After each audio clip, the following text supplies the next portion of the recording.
afternoon everyone. This is me Divya Mishra again with you. So I am here for the today's topic sliding filament theory. अब पहला question ये कि ma'am ये sliding filament theory किसमें था? तो बेटा हमारे मसल्स में होता है। अब आप बोलोगे मैम मसल्स क्या होते हैं? तो बेटा मसल्स वो होते हैं जो कि हमारे बॉडी को क्या करते हैं, मास प्रोवाइड करते हैं, जिसकी वजह से हम प्रॉपर चल पाते हैं, जो कि हमारे बॉडी को स्टैटिक स्ट्रक्चर भी देने के लिए हेल्प करते हैं। फाइन। मसल्स कितने टाइप के होते हैं बेटा? Since I have already told you, but थोड़ा सा रिकैपिचुलेट तो बनता ही है, क्योंकि थोड़ा सा प्रैक्टिस कर लेंगे तो अच्छा रहता है हमारे लिए। ठीक है, तो मसल्स 3 टाइप के होते हैं बेटा आपके बॉडी में। कौन कौन से होते हैं बेटा? Skeletal muscle, smooth muscle and cardiac muscle. ठीक, स्केलेटल मसल क्या होता है मैम? बेटा स्केलेटल मसल वो मसल होते हैं जो कि आपके क्या होते हैं, बोन्स के साथ अटैच होते हैं। ठीक, जो भी मसल्स आपके बोन्स के साथ अटैच हो और साथ में वो आपके कंट्रोल में हो, जो कि आपके कंट्रोल में हो, उसी को हम लोग क्या बोलेंगे, स्केलेटल मसल बोलेंगे। फॉर एग्जांपल अगर मुझे कोई बोलेगा ma'am sit down, ma'am stand up, तो क्या होता है, ये मेरे कंट्रोल में है ना कि मैं अपने बॉडी को कैसे मूव कर रही हूँ। तो इसलिए हम लोग स्केलेटल मसल को और क्या बोलते हैं, वॉलेंट्री मसल भी बोलते हैं। क्यों? क्योंकि because it is in our will, our control. Fine. Next is smooth muscle. बेटा स्मूथ मसल्स क्या होता है मैम? तो बेटा आपका मसल्स, जो भी मसल्स आपके ऑर्गन्स में प्रेजेंट है, जो भी मसल्स आपके ऑर्गन्स में प्रेजेंट है, उसी को हम लोग स्मूथ मसल्स होते हैं। क्या ये हमारे कंट्रोल में? अच्छा, तो मैं आपसे एक क्वेश्चन पूछना चाहती हूँ कि क्या हम लोग अपने इंटेस्टाइन को बोल सकते हैं कि आप जो इंटेस्टाइन जी आप ना खाना थोड़ा 10 मिनट बाद पचाना चालू करेगा, मुझे ना जाना है, मुझे भी बहुत काम है। ऐसा नहीं होता है ना। सो of course these muscles are not in our control, and which is not in our control, that will be the involuntary muscles. So smooth muscles are involuntary muscles, skeletal muscles are voluntary muscles. Okay, fine. The third one was cardiac muscle, हमारा heart का muscle. देखो जब हम लोग पैदा हुए थे तब भी हमारा बीट कर रहा है, अभी भी बीट कर रहा है, सो रहे हैं तब भी बीट कर रहा होगा, दौड़ते हैं तो और जल्दी जल्दी बीट करने लगता है। ठीक, तो आपका जो हार्ट है बेटा, जब हम लोग मरेंगे ना तभी बंद होगा। अब देखो वो इतना काम कर रहा है, इतने देर से काम कर रहा है, तो इसके पास वो पोटेंशियल होता है, थोड़ा अलग टाइप का मसल होता है ताकि वो ज़्यादा देर तक काम कर सके। तो उसी को हम लोग क्या बोलते हैं, कार्डियक मसल बोल देते हैं। क्या हार्ट आपके कंट्रोल में है कि ना दिल 10 मिनट बाद धड़कना या 15 मिनट बाद, अभी मत धड़को, मेरे पास टाइम नहीं है, मैं कुछ काम करके आ रही हूँ, ऐसी थोड़ी ना होता है। तो आपका हार्ट भी क्या है, इनवॉलेंट्री कंट्रोल में है। पर मैम एक बात बताइए, ये स्ट्रेटेड मसल्स क्या होता है? तो बेटा आपका मसल्स में क्या होता है, जहां जहां पे स्ट्रेशंस पाया जाएगा, क्या होगा, स्ट्रेशंस पाया जाता है ऐसे करके, उसी को हम लोग क्या बोलते हैं, स्ट्रेटेड मसल्स बोलते हैं। कौन कौन स्ट्रेटेड मसल है? स्केलेटल मसल स्ट्रेटेड है, स्मूथ मसल स्ट्रेटेड है, सॉरी स्केलेटल मसल स्ट्रेटेड है, कार्डियक मसल स्ट्रेटेड है। पर क्या स्मूथ मसल स्ट्रेटेड होते हैं? नहीं बेटा, that was the non striated और अनस्ट्रेटेड मसल्स। यहाँ तक पहले ही पढ़ चुके हैं तो क्लियर होगा। फिर से एक बार स्ट्रक्चर के बारे में देख लेते हैं हम लोग थोड़ा, क्योंकि हो सकता है कि आप भूल गए हो, तो थोड़ा सा रिकैप्चुलेशन तो बनता ही है। ठीक, फॉर एग्जाम्पल ये मेरा क्या है, मसल है। कौन सा मसल है बेटा? स्केलेटल मसल्स बोल सकते हैं। क्यों? क्योंकि इसमें स्ट्रेशंस प्रेजेंट है, राइट, स्ट्रेशन प्रेजेंट है। तो ये जो स्ट्रेशंस है बेटा, इसको हम लोग क्या बोलते हैं, इसको हम लोग बोलते हैं जेड लाइन। क्या बोलते हैं? Z line. अब क्या होता है बेटा, इस जेड लाइन के दो तरफ क्या होता है, छोटे छोटे प्रोटीन निकले रहते हैं। इस जेड लाइन के दोनों तरफ क्या होते हैं, छोटे छोटे कुछ प्रोटीन निकले रहते हैं, और नीचे भी एक लंबा सा प्रोटीन है। ये जो छोटे वाले हैं ना, इसका नाम क्या होता है, एक्टिन, और ये जो बड़े वाले हैं ना, इसका नाम क्या है, मायोसिन। ठीक, ये क्या है, ये फिलामेंट है बेटा। कौन सा फिलामेंट है? तो बेटा ये दोनों आपका मायोफिलामेंट है, मतलब कि आपका जो मसल्स बना है ना, वो इन्हीं मायोफिलामेंट की वजह से बना हुआ है। ठीक, तो ये जो मायोफिलामेंट बने हुए हैं आपका, तो ये क्या करता है, यही बेसिकली काम करते हैं। ठीक, तो इसको हम लोग एक्टिन बोलते हैं और इसको हम लोग क्या बोलते हैं, मायोसिन बोलते हैं। होप सो यहाँ तक क्लियर। देखो ये ठीक है, ये क्लियर होगा, एक्टिन और मायोसिन। ये जो दो जेड लाइन के बीच का गैप है बेटा, इसको हम लोग क्या बोलते हैं, सार्कोमेयर बोलते हैं, which is the functional unit of the muscles. क्या होता है, structural and functional unit of the muscle, क्योंकि ये कॉन्ट्रैक्ट करेगा या रिलैक्स करेगा, उसी की वजह से आपका मसल क्या होगा, कॉन्ट्रैक्ट होगा या रिलैक्स होगा। यहाँ तक क्लियर है? ठीक, ये जो आपका सार्कोमेयर है, इसको मिड से जो लाइन काटता है, इसको हम लोग क्या बोलते हैं बेटा, इसको हम लोग एम लाइन बोलते हैं। इसको हम लोग क्या बोलते हैं, एम लाइन बोलते हैं। ठीक, जहां पे आपका एक्टिन और मायोसिन दोनों प्रेजेंट है, जहां पे आपका एक्टिन और मायोसिन दोनों प्रेजेंट है उसको हम लोग क्या बोलते हैं, ओ बैंड बोलते हैं, उसको हम लोग क्या बोलते हैं, ओ बैंड बोलते हैं। और जहां पे आपका क्या होता है बेटा, सिर्फ मायोसिन प्रेजेंट है, सिर्फ मायोसिन प्रेजेंट है और कुछ भी नहीं प्रेजेंट है, इसको हम लोग क्या बोलेंगे, एच जोन बोलेंगे या हेंसन जोन बोलेंगे। See I already told you the structure, पर फिर से मैंने बता दिया ताकि आपको क्लियर हो सके, कोई प्रॉब्लम ना रहे आपको। यहाँ तक क्लियर है, फिलामेंट्स क्लियर है, सार्कोमेयर क्लियर है, स्ट्रक्चर क्लियर है स्ट्रेटेड मसल का। तो चलो फिर आगे बढ़ा जाए, देर किस बात की। ठीक है मैम, चलिए आगे बढ़ते हैं। तो चलो हम लोग स्टार्ट करते हैं अपना topic, which is what, which is the sliding filament theory. अब देखिए इसका नाम क्यों बना ये मैं तुमको लास्ट में बताऊंगी, पहले प्रोसेस कर लेते हैं, क्योंकि वो जब मैं बताऊंगी तो आपको एकदम क्रिस्टल क्लियर हो जाएगा सब कुछ। ठीक है, स्लाइडिंग फिलामेंट थ्योरी ये किसने दिया था बेटा? So this theory was given by Huxley and Huxley, okay, where in 1953। ये थ्योरी आपका हक्सले और हक्सले ने दिया था 1953 में दिया था मैम। ओके फाइन बेटा, क्या करता है मैम ये थ्योरी, क्या बताता है ये थ्योरी? ये थ्योरी ये बताता है बेटा कि आपका सेल कैसे कॉन्ट्रैक्ट करता है, मसल्स कैसे कॉन्ट्रैक्ट होते हैं। ठीक, तो देखो हम लोग एकदम स्टार्टिंग से स्टार्ट करते हैं। देखो जब कॉन्ट्रैक्ट करना रहेगा तो कौन आता है बेटा? सेंट्रल नर्वस सिस्टम आता है। सेंट्रल नर्वस सिस्टम क्या करता है? इंफॉर्मेशन भेजता है। तो मुझे बताओ, जो सिस्टम इंफॉर्मेशन भेजेगा वो कौन सा न्यूरॉन रहेगा? जो सिस्टम इंफॉर्मेशन भेजेगा वो कौन सा न्यूरॉन रहेगा? राइट, तो मैम उसको तो हम लोग मोटर न्यूरॉन बोलते हैं। एग्जैक्टली, अगर सेंट्रल नर्वस सिस्टम से कोई इंफॉर्मेशन आ रहा है बेटा तो वो क्या होगा? मोटर न्यूरॉन्स ही होंगे ना, क्योंकि हम जानते हैं हमारे जो नर्व फाइबर होते हैं वो 3 तरीके के होते हैं, सेंसरी, मोटर, मिक्स। और मोटर क्या होता है? जब ब्रेन और स्पाइनल कॉर्ड से इंफॉर्मेशन हमारे पास आता है तो उसको हम लोग मोटर बोलते हैं। जब बॉडी पार्ट रिसेप्टर से ब्रेन के पास जाता है तो सेंसरी होता है, और जब वो दोनों काम कर रहा है that means it is a mixed nerve. Fine, it I think so this was clear. अब देखो सेंट्रल नर्वस सिस्टम क्या करेगा? इंफॉर्मेशन भेजेगा मोटर न्यूरॉन को, और आपका क्या होगा यहाँ पे मसल्स के पास क्या करेगा? इस इंफॉर्मेशन को सेंड कर दिया जाएगा। ठीक, सबसे पहला बात ये जो मैम जहाँ पे मसल और क्या करते हैं आपका नर्व फाइबर जुड़ता है उसको क्या बोलते हैं हम लोग? So this junction is known as बेटा न्यूरोमस्कुलर जंक्शन। इसको हम लोग क्या बोलते हैं? Neuromuscular junction. जहाँ पे नर्वस सिस्टम और मसल्स जुड़ेंगे उसको हम लोग क्या बोल देंगे? न्यूरोमस्कुलर जंक्शन बोल देंगे। ठीक है मैम, अब देखो क्या होता है, इंफॉर्मेशन क्या होता है? जाता है। इंफॉर्मेशन जब क्या होगा सेंट्रल नर्वस सिस्टम की तरफ से जाएगा तो इसको हम लोग क्या बोलते हैं बेटा? डीपोलराइजेशन बोलते हैं। अब तुम लोग सोच रहे होंगे कि मैम ये डीपोलराइजेशन क्या होता है? तो आप ऐसे तो मैं ऑलरेडी आपको बता चुकी हूँ नर्वस सिस्टम में, बट मैं फिर भी जल्दी बता दूँ। ठीक, फॉर एग्जाम्पल ये आपका एक्सॉन है बेटा, ठीक, एक्सॉन या डेंड्रॉन जो भी है, साइटोन है, आपका वहाँ पे इम्पल्स क्रिएट होता है। जैसे इम्पल्स क्रिएट होगा बेटा अंदर में क्या होता है? पोटेंशियल चेंजेस हो जाते हैं, वोल्टेज चेंज हो जाता है। कैसे होता है? तो देखो जब अगर ये रेस्टिंग फेज में है ना तो अंदर में क्या होता है? पॉजिटिव नेगेटिव रहता है और बाहर में चैनल क्या रहता है? पॉजिटिव रहता है। अब तुम बोलोगे कि मैम ये बाहर में पॉजिटिव क्यों रहते हैं? क्योंकि बेटा बाहर में सोडियम आयन का कंसंट्रेशन बहुत ज्यादा अमाउंट में रहता है, इसलिए रहता है। तो अंदर में नेगेटिव क्यों रहते हैं मैम? क्योंकि बेटा अंदर में पॉजिटिव आयन बहुत ज्यादा रहता है। तो मैम पोटेशियम भी तो पॉजिटिव आ रहा है, फिर क्यों ये पॉजिटिव है? Because there is a protein present inside the channel because of which inside the channel is negative. Hope so it's clear. Fine, उसकी वजह से इस स्टेज को, ये जो रेस्टिंग स्टेट है इनका, this is the resting stage and this stage is known as the polarized state.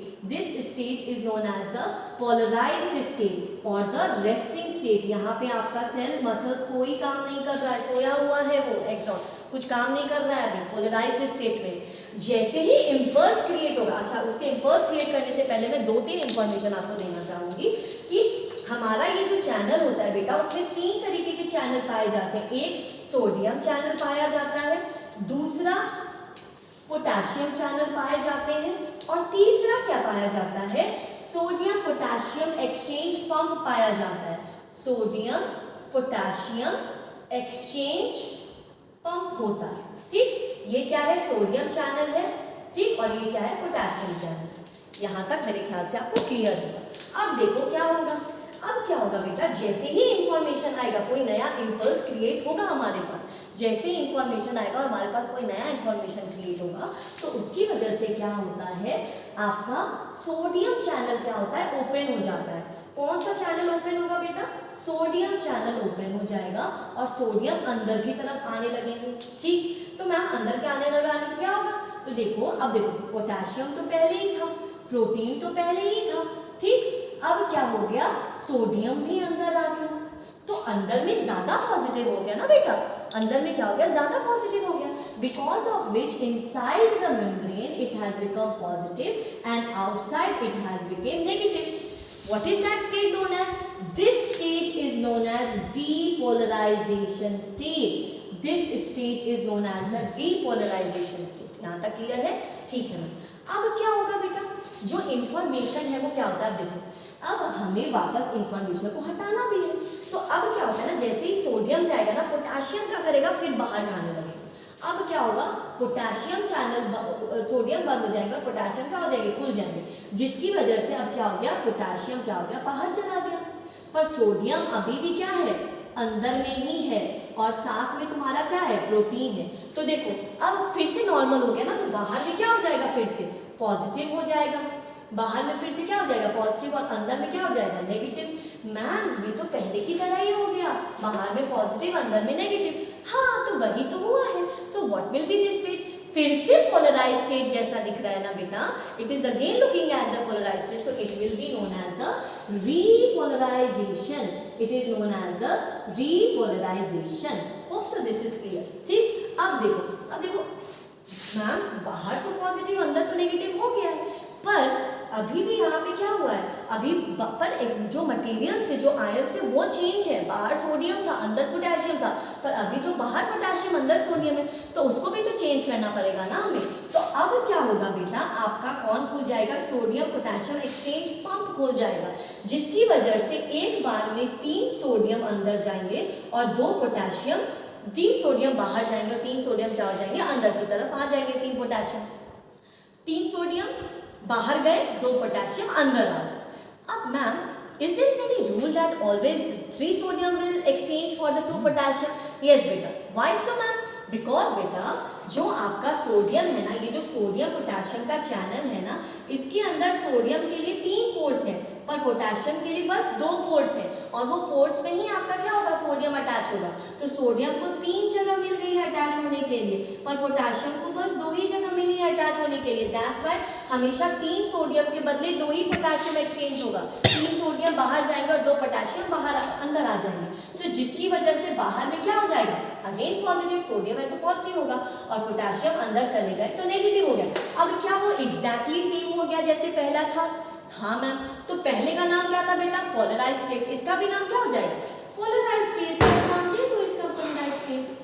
Understood? तो अब क्या हो गया, इंफॉर्मेशन जाना बंद हो गया, वो फिर से रेस्टिंग फेज में चला गया, फिर से रेस्टिंग पोटेंशियल में चला गया।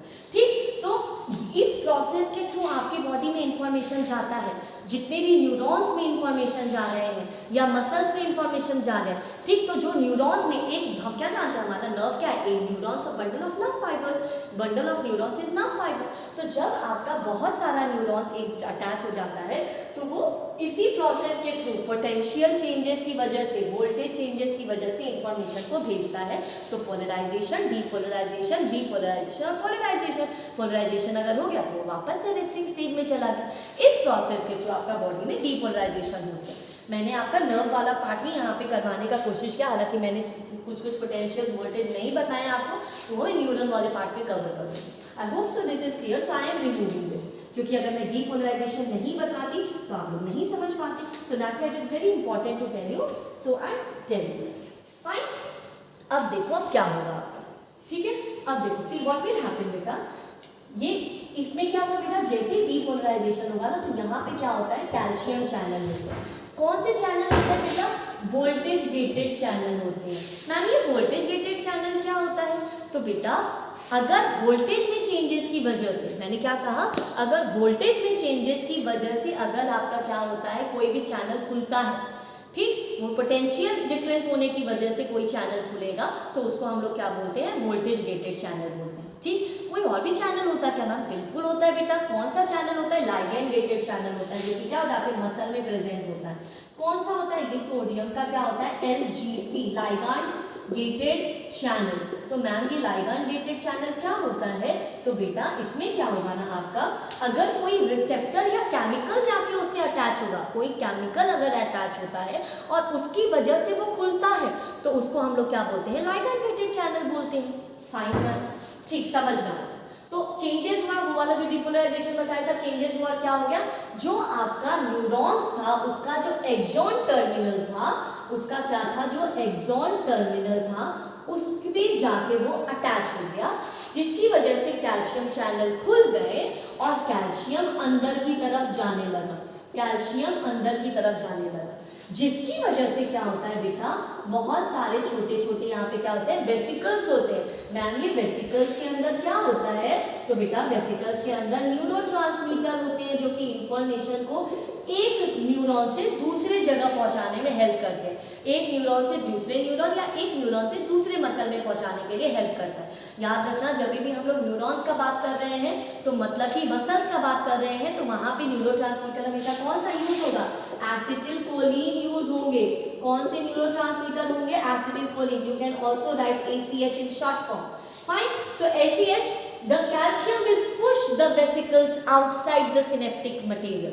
The calcium are going to push the vesicles outside the axon terminal, because of which आपका क्या होगा, वेसिकल्स बाहर की तरफ निकल के आ जाएंगे और इस वेसिकल्स के अंदर से क्या होगा, न्यूरोट्रांसमीटर बाहर निकल के आ गए, फूट गया न्यूरोट्रांसमीटर आ गया। ये सारे के सारे न्यूरोट्रांसमीटर अटैच हो जाएंगे आपके रिसेप्टर्स। अटैच हो गया मैम, जैसे ही अटैच होंगे बेटा, ये जो सोडियम चैनल है वो क्या हो जाएगा, खुल जाएगा। क्यों? क्योंकि उससे क्या हो गया, केमिकल जुड़ गया है। कौन सा केमिकल जुड़ा है, न्यूरोट्रांसमीटर एसिटिलकोलिन जुड़ गया, जिसकी वजह से सोडियम क्या होगा, अंदर की तरफ जाने लगेगा। ठीक, बहुत सारे सोडियम अंदर की तरफ जाने लगे। मैंने क्या बताया, जब रेस्ट स्टेज होता है तो अंदर में क्या होता है, नेगेटिव, बाहर में क्या होता है, पॉजिटिव। जैसे ही सोडियम अंदर जाएगा तो अब क्या हो जाएगा, बाहर में क्या हो जाएगा, नेगेटिव, अंदर में क्या हो जाएगा, पॉजिटिव। डीपोलराइजेशन हो गया मसल्स में, चेंज हो गया potential. What will happen after that, see first before starting this let me tell you this thing which I have not tell you. See, जो मसल्स होते हैं बेटा, मसल्स के कवरिंग को हम लोग क्या बोलते हैं, प्लाज्मा मेम्ब्रेन को क्या बोलते हैं, तो हमेशा याद रखना सार्कोलेमा होता है। जब भी आप सार्को वर्ड सुनोगे ना तो मतलब आप मसल्स का बात कर रहे हो।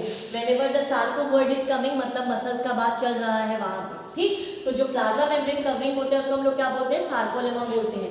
यहाँ पे जो आपका क्या होता है, इसके अंदर देखो, जैसे हर एक सेल के अंदर साइटोप्लाज्म होता है ना, तो मसल के अंदर भी साइटोप्लाज्म होना चाहिए।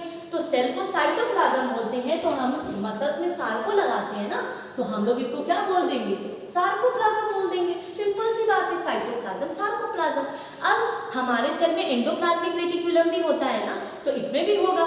तो अब खुद सोचो, सार्को वर्ड लगाना है तो कौन सा रेटिकुलम हो जाएगा, सार्कोप्लाज्मिक रेटिकुलम हो जाएगा। Very good, what will happen, it will become the sarcoplasmic reticulum. ठीक, रेटिकुलम हो गया। इस सार्कोप्लाज्मिक रेटिकुलम में क्या होता है बेटा, एक चैनल होता है। कौन सा चैनल होता है, कैल्शियम चैनल होता है। ये कौन सा चैनल है मैम, ये भी वोल्टेज गेटेड चैनल है बेटा। अब देखो, जो सोडियम थे ना वो क्या करेंगे, इस टी ट्यूब्यूल जस्ट इसके थ्रू होके जाते हैं, और कुछ इसका ऐसा कोई फंक्शन नहीं है। ठीक, इस टी ट्यूब्यूल और एल ट्यूब्यूल से होते हुए सोडियम क्या हो जाएगा, यहाँ पे आके जुड़ जाएगा। सोडियम जैसे ही इसके साथ जुड़ेगा वोल्टेज जनरेट हो जाएगा बेटा। अंदर में ऑलरेडी पॉजिटिव हो गया, नेगेटिव हो गया। ठीक, तो सॉरी, अंदर में क्या हो गया, पॉजिटिव हो गया है, तो पोटेंशियल जनरेट हो गया है। तो अब आपका क्या होगा, कैल्शियम जो इसके पास था वो बाहर आने लगेगा। कैल्शियम क्या होगा, बाहर आने लगेगा। कैल्शियम बाहर आया तो आपका यहाँ पे क्या है बेटा, this is your, for example this is your actin myosin. ठीक, this is your actin myosin. Fine, ये आपका मायोफिलामेंट मसल, मायोफिलामेंट। ये सारे के सारे कैल्शियम आयन क्या करेंगे, इस मसल्स के साथ जुड़ जाएंगे। अच्छा मैम, कौन से पार्ट में जुड़ेंगे, कहाँ जुड़ेंगे, तो आपको याद होगा मैम बेटा, मैंने आपको स्ट्रक्चर पढ़ाया था एक्टिन और मायोसिन का। मैंने आपको बताया था कि जो एक्टिन होते हैं वो 3 चीज से बन के होते हैं। क्या, जो ग्लोबुलर प्रोटीन होते हैं वो क्या करते हैं, मैग्नीशियम के प्रेजेंस में क्या बन जाते हैं, एफ एक्टिन, मतलब कि फाइब्रस एक्टिन बन जाते हैं, ठीक, एफ एक्टिन बन जाते हैं। इस एफ एक्टिन के पास क्या होता है, एक्टिव साइट होता है, और इसी एक्टिव साइट से जाके क्या जुड़ेगा, मायोसिन जुड़ेगा, ठीक। तो एफ एक्टिन प्लस ट्रोपोमायोसिन, मैं आपको शॉर्ट में स्ट्रक्चर दिखा रही हूँ, ये आपका क्या है, एफ एक्टिन, और ये क्या है, उसका एक्टिव साइट।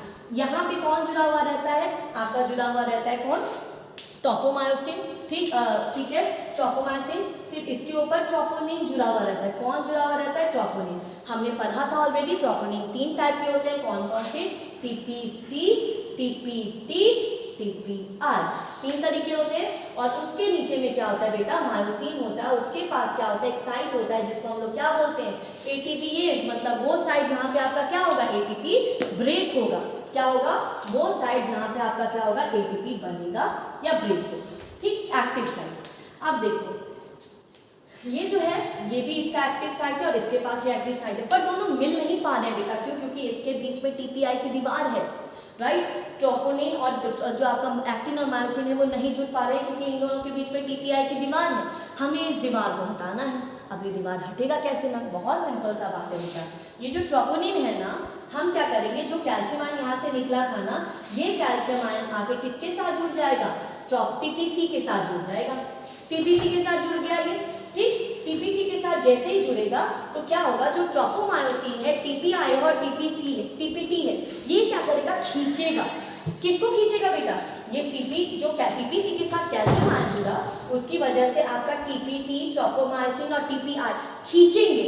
ये जैसे ही खींचेगा बेटा तो आपका क्या होगा, ये वाला साइड खाली हो गया, राइट, खाली हो गया। हमेशा ध्यान रखना, एक्टिन जाता है, एक्टिन स्लाइड करता है, मायोसिन नहीं हिलता है, मायोसिन अपनी पोजीशन पे रहता है, ठीक, एक्टिन जाता है, ठीक है। तो ये क्या हो गया आपका, ट्रोपोमायोसिन, ये क्या होगा, जुड़ गया इधर, ठीक। अब देखो ये जैसे ही हटेगा बेटा तो एटीपी क्या होगा, ब्रेक हो जाएगा, और एटीपी ब्रेक होके क्या बना लेगा, एडीपी प्लस पीआई एनर्जी बन जाएंगे। एक एटीपी को ब्रेक करने से कितनी एनर्जी मिलती है, 30.5 किलो जूल पर मोल की एनर्जी मिलती है।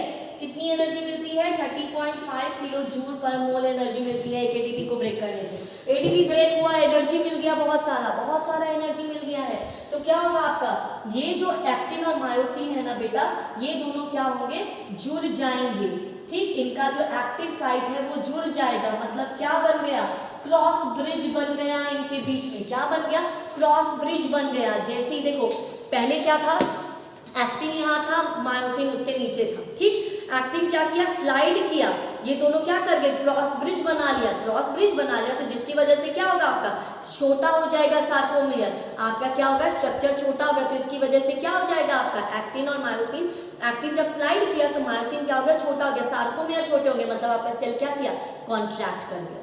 सेल क्या किया बेटा, आपका कॉन्ट्रैक्ट कर गया। Hopes you understand with the contraction. तो मैम अब कॉन्ट्रैक्शन हो गया है तो फिर रिलैक्सेशन कैसे होगा, राइट, रिलैक्सेशन भी तो करवाना है ना बेटा, क्योंकि अगर हमेशा जुड़े रहेगा तो मेरा बॉडी हमेशा ही कॉन्ट्रैक्ट में रहेगा, फिर रिलैक्स कैसे होगा, रिलैक्स भी तो करना है ना। सिंपल सी बात है, जिस जिस चीज को जोड़ा है उस चीज को हटा दो, हो गया। अब देखो जैसे ही इंफॉर्मेशन हटने वाला रहेगा तो क्या होगा, आपका जो यहाँ पे रिसेप्टर थे ना बेटा, जहाँ पे एसिटिलकोलिन था, देखो जो बनाता है वो बिगाड़ता भी है, जिसने बनाया है हमें वो हमें मार भी रहे, भगवान ने हमें बनाया है, भगवान हमें मार भी रहे, राइट, उन्हीं से आते हैं, उन्हीं के पास जाते हैं, ठीक है। तो आपका क्या होगा, ये जो रिसेप्टर है जहाँ पे आपका एसिटिलकोलिन जुड़ा था, इसके पास एक एंजाइम होता है बेटा, जिसको हम लोग क्या बोलते हैं, एसिटिलकोलिन एस्टरेज एंजाइम, जिसको हम लोग क्या बोलते हैं, एसिटिलकोलिन एस्टरेज एंजाइम। इसको हम लोग ACHASE भी लिख सकते हैं। मैंने आपको पहले ही बता दिया है कि जब भी आप किसी भी वर्ड के एंड में एज सुनोगे मतलब वो एंजाइम है। If you are finding anywhere AS word is there in the last form, that means it is a what? It is a kind of enzyme. Okay, so what will happen? Acetylcholine esterase will act, because of which this acetylcholine is going to be break into acetate plus choline. Now, this acetate will return to where? To the presynaptic knob. It is going to return into the presynaptic knob. वापस चला जाएगा, वहां पे mitochondria वापस से acetylcholine बनाएंगे, क्योंकि फिर से इंफॉर्मेशन जाएगा तो फिर एसिटिलकोलिन चाहिए। इंफॉर्मेशन जाने के लिए न्यूरोट्रांसमीटर तो चाहिए ना, बार बार बॉडी कहाँ से लाएगा, तो उसी को बोलता है ठीक है जाओ, तो आपका माइटोकॉन्ड्रिया बना लेता है। फाइन, यहाँ तक क्लियर है। ये जैसे ही जाएंगे बेटा सोडियम चैनल बंद हो जाएगा, राइट। सोडियम चैनल बंद हो जाएंगे तो अब सोडियम क्या होगा, बाहर जाने लगेगा, तो अंदर में आपका वापस से क्या हो जाएगा, अंदर में आपका वापस से क्या हो जाएगा, नेगेटिव, और बाहर में क्या हो जाएगा, वापस पॉजिटिव हो गया, चेंज हो गया, पोटेंशियल चेंज हो गया। मतलब ये कैल्शियम क्या करेगा, ये भी अब इस कैल्शियम के पास कोई पोटेंशियल नहीं है, ये कैल्शियम आयन क्या करेंगे, बोलेंगे अपने सारे कैल्शियम को तुम वापस आओ, हमारा पोटेंशियल नहीं है, अब हमें नहीं जुड़ना है। ये सारे के सारे कैल्शियम आयन क्या हो जाएंगे, वापस जाने लगेंगे, किसके पास, इसके अंदर जाने लगेंगे और कैल्शियम चैनल बंद हो जाएगा। जैसे ही कैल्शियम आयन यहाँ से हटेगा बेटा तो टीपीसी क्या बोलेगा, भाई कैल्शियम ही नहीं है, अब तो हमें क्या करना पड़ेगा, उसको वापस लाना पड़ेगा। तो टीपीसी, टीपीआई, टीपीटी, टीपीआई, ट्रोपोमाइसिन वापस चले जाएंगे, इन दोनों के बीच में वापस आ गए हैं वो। तो अब क्या होगा, क्या क्रॉस ब्रिज बन सकता है, क्या नहीं बन सकता है, जब तक आप हटाओगे नहीं तब तक नहीं बनेगा, ठीक। तो वो वापस चले गए। इसमें क्या होता है बेटा, वापस से जो एडीपी और पीआई टूटे थे वो क्या करेगा, वापस से एटीपी बना के यहाँ पे जुड़ जाएगा, कि जब नेक्स्ट कॉन्ट्रैक्शन होगा ना फिर हम लोग एटीपी को तोड़ के एनर्जी बनाएंगे। इसके अब ये क्वेश्चन होता है कि मैम इतने सारे एटीपी आते कहाँ से हैं बॉडी में, 3 प्रोसेस से आ सकते हैं बेटा। क्या आप नहीं जानते कि हम लोग एरोबिक रेस्पिरेशन करते हैं ऑक्सीजन के हेल्प में? क्या आप नहीं जानते हम लोग एनारोबिक रेस्पिरेशन करते हैं? बिल्कुल करते हैं। और एक प्रोसेस आप नहीं जानते, वो मैं आपको बता देती हूँ। हमारी बॉडी में क्या होता है बेटा, क्रिएटाइन फॉस्फेट होता है। क्या होता है, क्रिएटाइन फॉस्फेट होता है, ठीक। I am not left with any space, creatine phosphate होता है, ठीक। ये क्रिएटाइन फॉस्फेट क्या करता है, क्रिएटाइन काइनेज से क्या होता है, टूटता है और क्या बना लेता है, क्रिएटिन बना लेता है और फॉस्फेट बना लेता है। फ्यूचर में यही क्रिएटिन जाके क्या बन जाता है, क्रिएटिनिन बन जाता है, जो कि क्या, किडनी इसका 100% रिमूवल चाहता है, highly toxic for our body. Body चाहता है कि जल्दी से जल्दी निकले, इसलिए किडनी इसका 100% रिमूवल इंश्योर करता है और निकालता है उसको बॉडी से। क्लियर है? तो इस चीज़ों के थ्रू क्या होता है बेटा, आपके बॉडी को एनर्जी मिलती है, एटीपी प्रोवाइड होती है और हमारा बॉडी क्या करता है, कॉन्ट्रैक्शन करता है। एक बार कॉन्ट्रैक्शन करने के लिए कम से कम 1 एटीपी चाहिए होता है। See I have told you everything.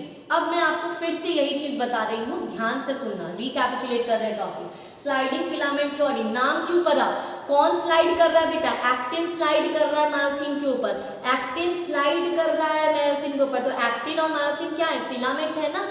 So one filament is sliding over the another. That's why it is known as the sliding filament theory. पहला चीज। Second, मैम किसने दिया? So it was given by Huxley and Huxley in 1953. Okay ma'am, how does this process takes place?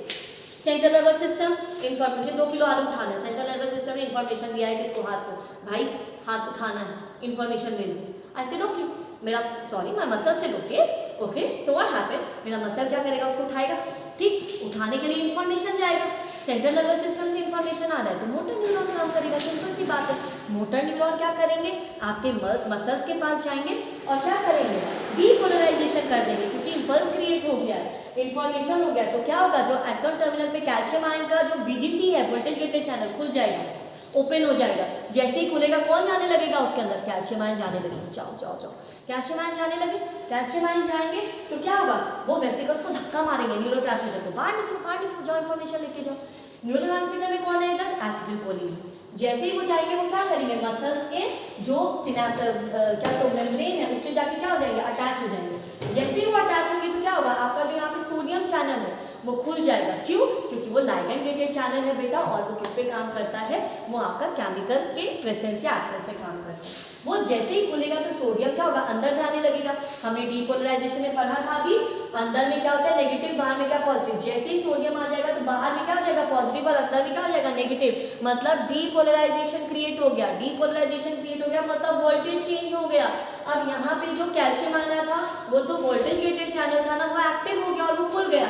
उसके sarcoplasmic reticulum में जो भी calcium है, जाओ बाहर जाओ और इन्फॉर्मेशन लेके जाओ और कॉन्ट्रैक्शन करवा दो, ठीक। आपका सारा का सारा कैल्शियम बाहर जाने लगा, ठीक है मैम, बाहर गया। वो जैसे ही बाहर जाएगा बेटा, वो किससे जुड़ जाएगा, आपके फिलामेंट से जुड़ जाएगा, मायोफिलामेंट। कौन से मायोफिलामेंट से जुड़ेगा बेटा, एक्टिन फिलामेंट। किस चीज से बनता है, एफ एक्टिन, ट्रोपोमाइसिन, ट्रोपोनिन। ट्रोपोनिन कितने टाइप के होते हैं, 3 टाइप के, टीपीसी, टीपीटी, टीपीआई। किससे जुड़ेगा कैल्शियम, टीपीसी से जुड़ेगा। टीपीसी से जाके जुड़ा आपका टीपीटी, टीपीआई और ट्रोपोमायोसिन, सबका सब क्या होगा, वापस अपने आप को खींच लेगा पीछे की तरफ, जिसकी वजह से इन दोनों के एक्टिव साइड क्या हो जाएंगे, खुल जाएंगे। तो ये क्या करेगा, क्रॉस ब्रिज करेगा। उसी वक्त आपका एटीपी क्या होगा, ब्रेक होगा और क्या बनाएगा, एनर्जी बनाएगा। ATP will break into ADP and PI, ठीक, क्रॉस ब्रिज बन गया, कॉन्ट्रैक्शन हो गया, सार्कोमेयर छोटे हो गए, एमलाइन अगर बहुत एक्सट्रीम कॉन्ट्रैक्शन हो रहा है, बहुत ज्यादा कॉन्ट्रैक्शन होता है, एमलाइन और सार्कोमेयर डिसअपीयर भी हो जाते हैं उस केसेस में, ठीक, तो वो कॉन्ट्रैक्शन हो गया। अब वापस क्या होगा, रिलैक्सेशन करना है, तो क्या होगा, ये जितने न्यूरोट्रांसमीटर है वो वापस जाने लगेंगे, क्योंकि पर्टिकुलर टाइम के लिए होगा तो वापस जाने लगेंगे। न्यूरोट्रांसमीटर जैसे ही, अब न्यूरोट्रांसमीटर क्या होगा बेटा, वापस थोड़ी ना जाएगा, हाँ मैम नहीं जाएगा, तो कौन काम करेगा बेटा, हम लोग क्या जानते हैं इसमें कौन सा एंजाइम प्रेजेंट है, एसिटिलकोलिन एस्टरेज एंजाइम है, वो एसिटिलकोलिन को ब्रेक कर देगा, किसमें, एसिटेट और कोलिन में, कोलिन चाहिए नहीं, एसिटेट चाहिए, एसिटेट वापस कहाँ चला जाएगा, वापस से चला जाएगा वेसिकल्स में, प्रीसिनेप्टिक न्यूरॉन में, और वो अंदर जाके क्या बनाएगा, वापस माइटोकॉन्ड्रिया के हेल्प से एसिटिलकोलिन बनाएगा, ठीक, इंफॉर्मेशन वापस गया, देखो मैं फिर बोल रही हूँ, इंफॉर्मेशन वापस चला गया, इंफॉर्मेशन नहीं है अब उधर, तो कैल्शियम आयन क्या होंगे, बंद होने लगेंगे, डीपोलराइजेशन खत्म हुआ, कैल्शियम आयन बंद होने लगे, कैल्शियम आयन इसके पास है नहीं, तो कैल्शियम आयन जैसे ही बंद होगा तो यहाँ पे एसिटिलकोलिन एस्टरेज क्या करेगा, ब्रेक करके एसिटेट को भेज देगा, ये सब बंद हो जाएगा, ठीक। अब यहाँ से सोडियम, यहाँ पे एसिटिलकोलिन नहीं है मतलब इंफॉर्मेशन नहीं है, इंफॉर्मेशन नहीं है मतलब सोडियम बाहर जाने लगेगा, सोडियम अंदर नहीं है मतलब कि कोई इंफॉर्मेशन नहीं है, कोई वोल्टेज में चेंजेस नहीं है, कैल्शियम क्या बोलेगा, पोटेंशियल चेंज हो गया, कैल्शियम को बोलता है वापस आओ, जो गए हो वापस आओ, तो टीपीसी से क्या होगा, कैल्शियम बाहर जाने लगेगा, जैसे ही टीपीसी से बाहर जाएगा ये तीनों टीपीडी, टीपीआई और ट्रोपोमायोसिन वापस स्लाइड कर जाएंगे, और उस चक्कर में आपका एडीपी से पीआई फिर जुड़ के एटीपी यहाँ पे जुड़ के बन जाएगा, आपका ये सब स्लाइड कर जाएगा, इन दोनों के बीच में फिर से आइए ट्रोपो TPI TPC sorry TPT TPI और ट्रोपोमायोसिन आ गया, और वो वापस से क्रॉस ब्रिज नहीं कर सकता, फिर से क्रॉस ब्रिज करने के लिए वही सारा प्रोसेस वापस करना पड़ेगा, और तब जाके आपके बॉडी में एक बार में मसल कॉन्ट्रैक्शन होता है। अब आप सोचिए ये प्रोसेस दिखने में तो इतना लग रहा है बट होता कितना जल्दी, ठीक। I think so this topic is clear to you. We will again meet next day with another topic. Hopes you understand. Thank you very much. See you next time.